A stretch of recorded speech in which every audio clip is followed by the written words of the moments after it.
السلام علیکم ورحمۃ اللہ وبرکاتہ۔ الحمدللہ والصلاة والسلام علی رسول اللہ، اما بعد۔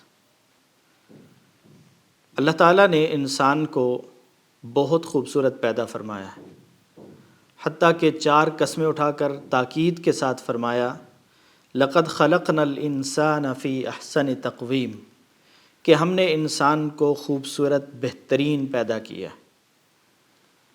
چاہے اس کا رنگ گورا ہے، چاہے اس کا رنگ کالا ہے، چاہے اس کا کوئی بھی رنگ ہے، اس کا چہرہ جیسا بھی ہے، اس کی ناک جیسی بھی ہے، وہ بہت خوبصورت ہے۔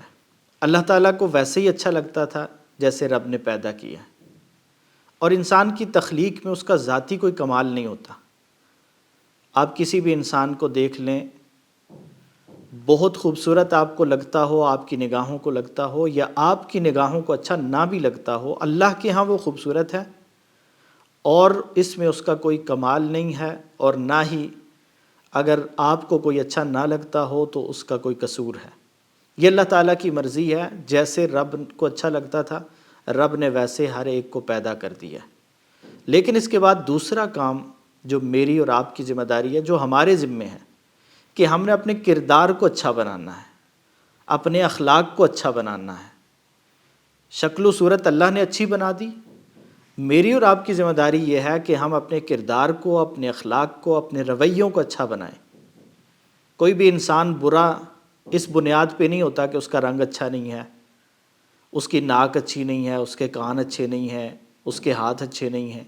برا اس بنیاد پہ ہوتا ہے کہ اس کی زبان کا استعمال اچھا نہیں ہے، اس کے کانوں کا استعمال اچھا نہیں ہے، اس کی آنکھوں کا استعمال اچھا نہیں ہے، وہ اپنے ہاتھوں کو استعمال صحیح نہیں کرتا۔ اس بنیاد پہ انسان برا ہوتا ہے۔ تو ہم جو صبح و شام اپنی ظاہری زینت اور تزئین و آرائش کو دیکھتے ہیں، وہاں ہمیں یہ بھی دیکھنا چاہیے کہ جو حقیقت میں اچھی یا بری چیز ہے اس کی طرف ہم توجہ کیوں نہیں کرتے، اور ہمارا اخلاق، ہمارا کردار، ہمارا رویہ اپنے رب کے ساتھ، اپنی ذات کے ساتھ، رب کی مخلوق کے ساتھ ہمارا رویہ وہ اچھا کیوں نہیں ہے۔ تو ہمیں اپنے رویے اور اپنے کردار کی طرف دیکھنا چاہیے اور اس پہ نظر ثانی کرنی چاہیے، اپنے دلوں کو صاف رکھنا چاہیے۔ برا وہ نہیں ہے کہ جس کو ہارٹ کا کوئی مسئلہ ہو گیا، برا وہ ہے جس کے دل میں قدورتیں ہیں، نفرتیں ہیں، حسد ہے، بغض ہے، برائیاں ہیں، اور برائیوں کی خواہشات ہیں، اور برائیوں کی محبت ہے۔ یہ برائی ہے حقیقت میں۔ تو ہم ظاہری طور پر اگر کسی کو معذور دیکھتے ہیں، کسی کی ناک کا مسئلہ ہے، کان کا مسئلہ ہے، آنکھ کا مسئلہ ہے، ہم اس کو طعنوں کا نشانہ بناتے ہیں اور اس پہ طعن و تشنیع کرتے ہیں، حالانکہ اس میں اس کا کوئی قصور نہیں ہے، اور اللہ تعالیٰ چاہیں تو صحیح سلامت لوگوں سے بھی واپس لے سکتے ہیں۔ یہ تو اللہ کی امانت ہے۔